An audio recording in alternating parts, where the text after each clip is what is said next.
আজ আমি ঘরে তৈরি করব টক মিষ্টি দই। টক মিষ্টি দই এর জন্য বললাম যে দইয়ের কালার আনার জন্য আমি কিছুটা চিনি দিয়ে দইটা বানাবো। যারা ডায়েট করেন তারাও খেতে পারবেন এই দই।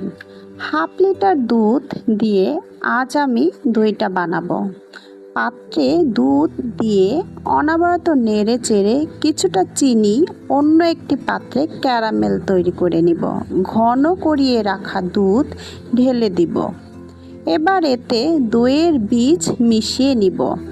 ভালো করে মেশানো হলে একটি পরিষ্কার পাত্রে দই বসিয়ে দিব। সারা রাত রেখে পরের দিন আমি দই পরিবেশন করব।